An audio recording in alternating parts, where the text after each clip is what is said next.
അങ്ങനെ വീക്കെൻഡും ബഹളങ്ങളും എല്ലാം കഴിഞ്ഞപ്പന്മാർ രണ്ടും രണ്ട് വഴിക്കും പോയി. ഞാനും മക്കളും പിന്നെയും തന്നെയായി കേട്ടോ.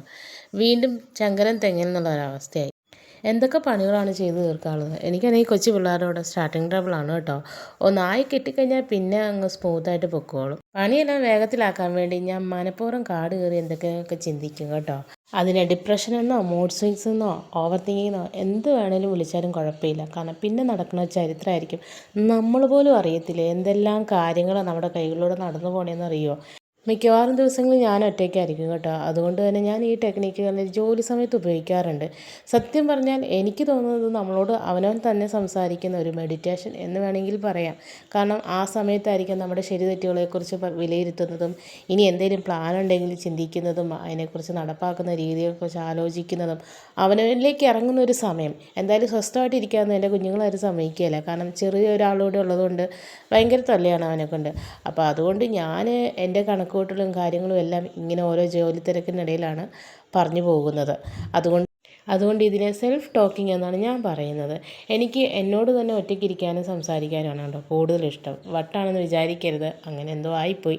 എൻ്റെ പോലെയുള്ള പ്രകൃതമുള്ള ആരെങ്കിലുമൊക്കെ ഉണ്ടെങ്കിൽ ഒന്ന് കമൻറ്റ് ചെയ്തോളൂ കേട്ടോ. നല്ല രസമാണ് നമ്മളോട് തന്നെ കമ്പനി കൂടുകയും അങ്ങനെ കുറച്ച് നേരമൊക്കെ ടൈം സ്പെൻഡ് ചെയ്യുന്നതൊക്കെ. അങ്ങനെ എൻ്റെ അടുക്കളപ്പണിയെല്ലാം കഴിഞ്ഞു കേട്ടോ. ഇനി എൻ്റെ വലിയൊരു കടമ്പയുണ്ട്, മീൽ പ്രിപ്പറേഷൻ. നമ്മുടെ ആ ഒരാഴ്ചത്തെ കാര്യങ്ങളെല്ലാം കഴിഞ്ഞു. ഇനി അടുത്ത ഒരാഴ്ച നീണ്ടു നിവർന്ന് കിടക്കുക. എബ്രോസിന് തൽക്കാലം ഉറക്കമൊന്നും വരുന്നില്ല കേട്ടോ. കുളിയെല്ലാം കഴിഞ്ഞിട്ട് ആളിങ്ങനെ ഇരിക്കുകയാണ്. ആ സമയം കൊണ്ട് കുറച്ച് തുണികളൊക്കെ മടക്കാനുണ്ടായിരുന്നു, അതും കൈയോടെ അങ്ങനെ മടക്കി വെച്ചു. ഇനി അടുത്ത ഒരാഴ്ചത്തേക്കുള്ള മീൽ പ്രിപ്പറേഷനിലേക്ക് കടക്കണം.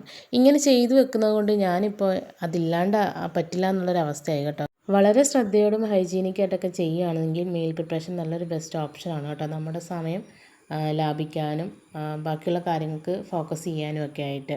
പിന്നെ എല്ലാ കാര്യങ്ങൾക്കും അതിൻ്റേതായ ഗുണങ്ങളും ദോഷങ്ങളും ഉണ്ടാകുമല്ലോ. നമ്മളതുകൊണ്ട് വളരെ ശ്രദ്ധിച്ച് ഹാൻഡിൽ ചെയ്താൽ മതി.